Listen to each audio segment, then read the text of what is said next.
I'm Robbie Aronson, and this is The Bottom Line, Liverpool from the USA. Welcome to The Bottom Line, Liverpool from the USA. I'm Robbie Aronson here with Max Goldfarb. Max is in Greenwich, Connecticut. Thanks for being on the show. Yeah, pleasure to be here, Robbie. All right, so we're going to do a take two here. Unfortunately, we screwed up the last recording, but, Max, I want you again to give me a great recap of Liverpool's performance against Real Madrid over on Wednesday. Yeah, obviously not the result that, any of us really wanted. But I did think it was a more impressive and encouraging, performance, considering that, from here on out, the run-in is really important. Top four is – I don't think people realize how important top four really is, like, in the scheme of, what we're going to do in the summer, whether we're going to be able to keep certain players and attractiveness. But in terms of the performance specifically against Real, I thought it was – obviously the back line looked solid. Kabak and Phillips impressed again. Yeah. Very nice to see. Allison made a brilliant save against Vinicius. Nice to see him get a little confidence considering some of the misfortunes that he's had recently, personally and on the field. But I think a lot of the offense is revolved so much around getting the ball to Trent and, asking him to do something brilliant, which, he's obviously capable of. But a lot of the times it just feels like, if we don't score 2 or 3 goals and we lose a game 1-0, everyone's very quick to blame Trent. Trent's been horrible. But they're asking him to really be the point guard of this offense. Yeah. From right back, too, which is like – and everyone's like, oh, he's always out of position. There's always so much space in behind him. But look at what you're asking him to do. You're basically asking him to play on the wing with Mo. They're trying to coexist there. But a lot of times, teams, Sadio's been on a poor run. They're sitting back in that deep, low block. So, we're really having to push guys up the field to kind of try to break that down. And obviously, we're going to have space in behind. We don't have the speed of Gomez and Van Dijk, to cover that space right now. So it just kind of accentuates a lot of the problems with the system. Obviously, it's a brilliant system. We've seen the last 3 years in the league, when you have guys, world-class players like Van Dijk and Gomez. And I think something that's not spoken about enough that is really factoring into this squad right now is Robertson just looks like he's running on absolute empty. Yeah. I mean, he is like arguably the best left back in the world. And it's been a series of games now where I've just been like, he just doesn't look right. And I don't think that's a quality, problem. I think that's a, Klopp is like, geez, like, look at this schedule. Like, where do I sit him? Like, but I've said on the last episode, too, about Robertson. I mean, like, we bought Samakis over the summer for £11 million, right? Something like that. But, like, when are we going to see the guy play? Like, I understand he's not as good as Robertson, but, like, Robertson looks gassed. And to your point about Milner, that could be why he started the game as well, because he can start the game if he needed to take Robertson off. Milner could easily shift to left back. Right. I didn't hate the call of starting Milner. I thought it was a good decision. Would I have started Thiago over Gini Wijnaldum? I'm not sure. I actually thought Milner played really well in the first half, though. And then you can bring Thiago on and change the game, and like bring on Jota and change the game to that point. But to what you were saying about Trent, I mean, I thought the first game against Vinicius, he struggled a lot. I thought he was really, really, really good the other day, though. I'm sure you agree with that. I was really impressed. I mean, I just, obviously, if he doesn't walk away with an assist or a goal, you look at it as not a great performance because that's just what you expect from him. But Bobby and Mane and, the midfield is not helping him. The midfield is not creating a lot of chances. Naby Keita has not become the player that, we expected, that we got really excited about, being that creator in the midfield. Obviously not having Henderson in there, makes it challenging, specifically, I think Fabinho settled really nicely back into that 6 role, which has really helped Phillips and Kabak. And I just think, I question, when you're chasing 2 goals specifically, not putting the pressure on early in the game. Obviously, if Mo takes that chance, maybe the whole outcome is different. But excluding Jota and Thiago when you're chasing 2 goals. I don't know. Obviously they played extremely well, so I'm not questioning Klopp's decision there. I just think that maybe, with Jota's form, you find a way to go 4-2-3-1 and you get him in there. You drop Bobby down to like that cam role. And honestly, Bobby's not scoring. So you don't need to play him as a striker right now. You can I thought he played well, though. What I will say to that is he starts the press like really well. Like in that first game against Real Madrid, like when Toni Kroos was getting the ball and Toni Kroos had that much space to make those long balls in. Yeah. Like, I'm not saying it would have been different, but if Bobby's in the game as opposed to Jota at that 9 spot, I think that first goal came off like a goal kick, right? Do we press differently? Does Toni Kroos then have that time to send that ball in? I don't know. I don't know the answer, but. No, I agree, but I just think I would have I think that the 4-2-3-1 and being able to get all those guys in would have been nice. Yeah. The question that I have that no one's been able to answer for me is this team right now could really use Curtis Jones. Where is Curtis Jones? I know he got sent off in that England 21 game, but I haven't seen anything about him being injured. But he's a dynamic player in that midfield that could score goals and get forward. And I really think that, the squad could use him right now. And I'm just, surprised to see him excluded unless there's something that I'm missing there. I had been told from my dad before the game started, just like in the morning, he said, he didn't see Curtis in the training photos that day. And he also hadn't seen, I forget who else, but he hadn't seen Curtis in the training photos and he didn't end up playing. Same with Origi. That's who it was. Because Origi didn't make the match day squad either. So I don't know exactly the extent of what his injury is. And I do agree. I think Curtis Jones would be helpful. At the same time, like he it's not like he doesn't press. He does press and run in the midfield. But if you want that like burst of energy, like I understood why he started Nabi in that first game. Yeah. And Curtis doesn't necessarily provide that. I wouldn't have necessarily played him against Madrid, but I definitely agree. I thought Ox when he came on looked pretty good. I thought Shaqiri when he came on looked pretty good. I mean, do you think Ox is going in the summer, honestly? I think he is, unfortunately. And I think it's the same reason that Big Shaq is going to be gone as well. I think Klopp is going to look for more squad players that he could trust to play 90 minutes. You can't – it's very hard from Klopp's perspective to start Ox or to start Shaq and know that regardless of how well or how poorly they're playing, you have to take them off after 60 minutes because they're going to be gassed. They're going to pick up a few knocks, and their performance is going to drop very quickly after that point. So obviously, Ox has provided us with a lot of, memorable moments, particularly against Man City, with some of those Wonderbolt strikes. Shaqiri, the United goals always come to mind. But, they're just – you can't rely on them to play a full 90 minutes. So I think Klopp looks for guys that he could rotate into the squad that, he could trust on a more consistent basis to be available. Especially when you see what's kind of happened to Robbo and Trent and Mane this season and just like so many fixtures, so many important fixtures, and you can't figure out where to rotate players. And then you see what happens when you start rotating players in the league. We drop points. We go from first in the table in Christmas all the way down to 7th? And right now it's 6th, Now we're back up to 6th, and then now we're scrapping for a Champions League spot. So, obviously next year we hope that, Van Dijk and Gomez and Matip – I don't know if Matip will even be there next season. I don't know if hopefully they stay healthy and, that kind of allows that confidence from the back to push forward and apply pressure to teams. I think that there's no team in the Premier League that's been more adversely affected by not having fans in the stadium as us. Yeah. I think that you don't just go 3 seasons without losing a home game and then lose half a dozen home games in a row. And look, at the beginning of the season, they were still winning those games though. I think it was like once they lost the first one and you lose that in a way like invincibility of Anfield, right?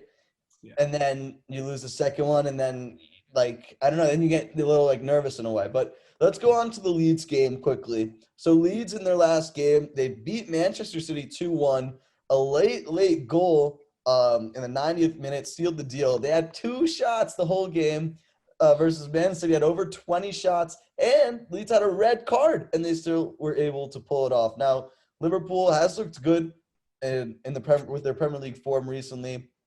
But I got to ask you, Liverpool sits 6th in the table, close to Champions League spot. What kind of a lineup do you think Liverpool will go with against Leeds? I mean, I think Klopp's got to play a full lineup. I mean, I think we played these guys on match day 1. And we had, Van Dijk, Gomez, everyone fresh, and they pushed us to the absolute brink. I think they've only grown in confidence since then. They know that they're a Premier League team and that they belong. I think their manager, Bielsa, is legit, very legit. I think he comes from like a family of like ambassadors and diplomats. Like the guy's like some kind of genius.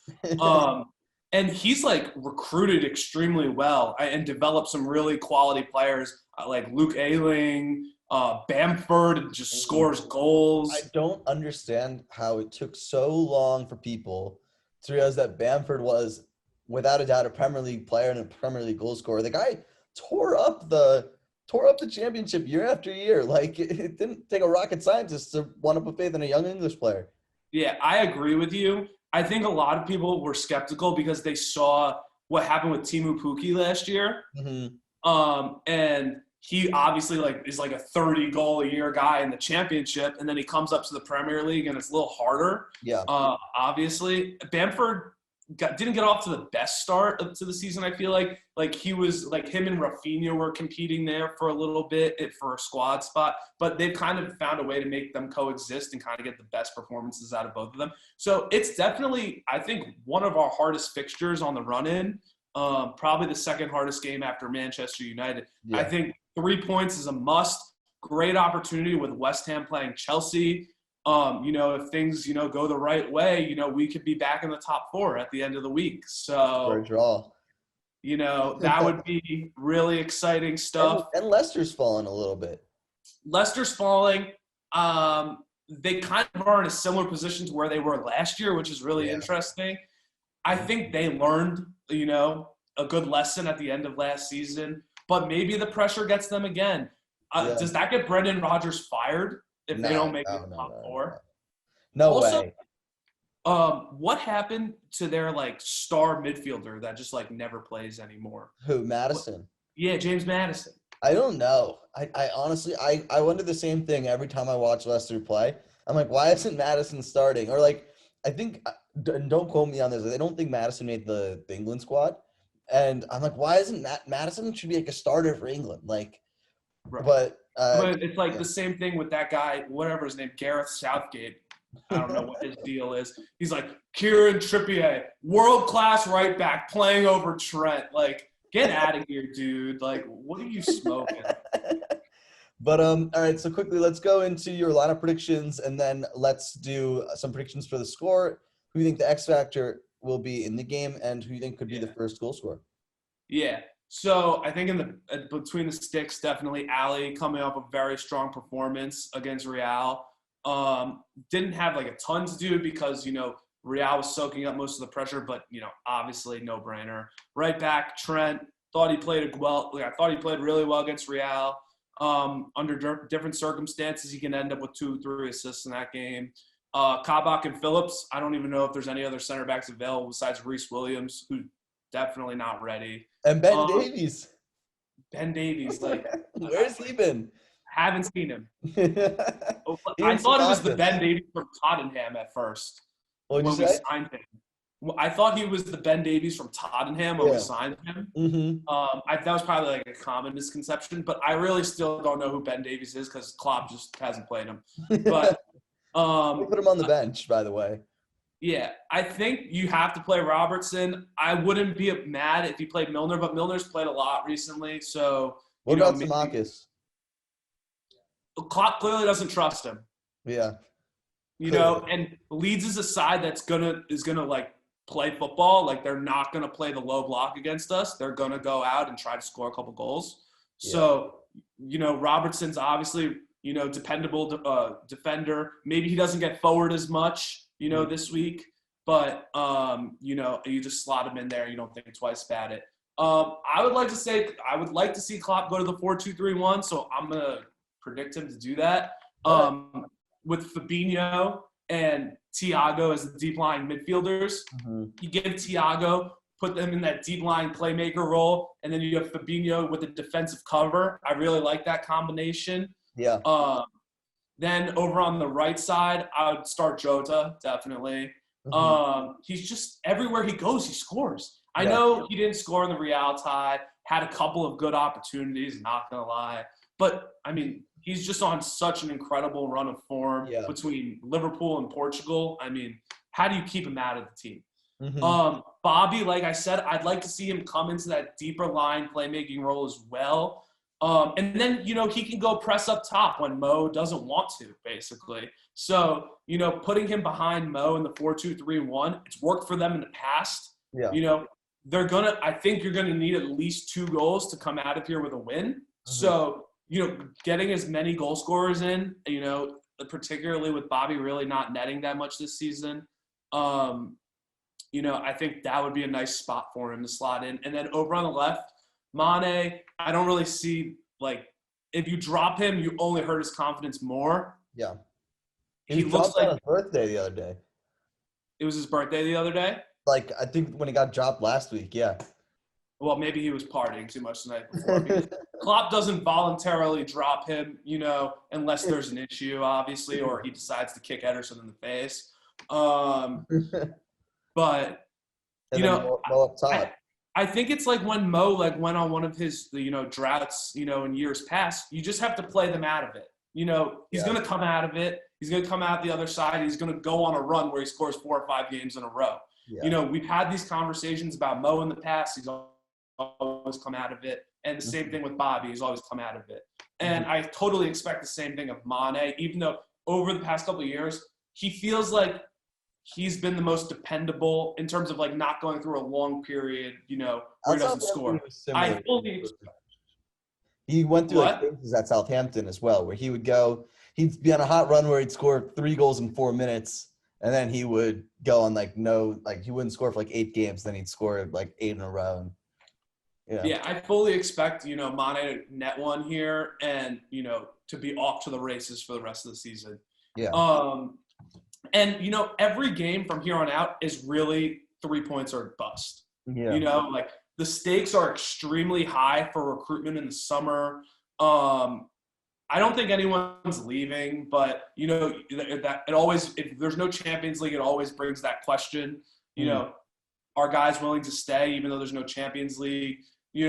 Obviously, we don't know what Gini's deal is. I assume if he hasn't re-signed with Liverpool, he has a deal to go somewhere else. Yeah. But I fully expect this game to be 3-2 Liverpool. I expect Mane to score the first goal, and I wouldn't be surprised if he got 2. Yeah. All right. So let's go through your score predictions and then your X factor for the game, and then let's wrap it up. Yeah. I think 3-2 Liverpool. They get the points. Wouldn't be surprised to see Leeds get one early or something crazy like that. But I think that the lads, put in a shift here. And I think the X factor, I think it's very easy to say Jota in this case, just because he's been so reliable. But I think it's Mane, because if Mane starts scoring, it makes them so much scarier. Yeah. It opens up the field so much. And, it just feels like Mo has been running into 2 or 3 guys every time, because teams aren't so afraid of Bobby and Mane right now. And if you can alleviate some of that pressure, you could have a Crystal Palace, another 7-0 game, somewhere in this run. And I'm not saying it's going to be against Leeds. I think Leeds is a quality side that it's going to take a full performance to get 3 points. But, there's going to be opportunities in this run-in, if you look at the fixtures where you could say, we could have a nice one, in there to add that goal difference. And you know what? Mo scored a hat-trick, actually, last time they played. It was 4-3. Crazy madness. We had – if you look at the lineup from that game, you're that's probably the exact lineup that I would want when you begin the season. We wish. I think Van Dijk scored as well. But, Max, thanks for being on the show. Thank you guys for watching The Bottom Line, Liverpool from the USA. We're going to have some post-match after the game as well. And, reach out if you want to be on the show. And, Max, we'd love to have you on again. We're thinking about doing a draft day special where we're gonna do a draft of players around the world. Maybe you'd like to join that as well, kind of in theme of the NFL draft. Yeah, that sounds great, Robbie. I look forward to it. All right, sounds good. All right, thanks, guys.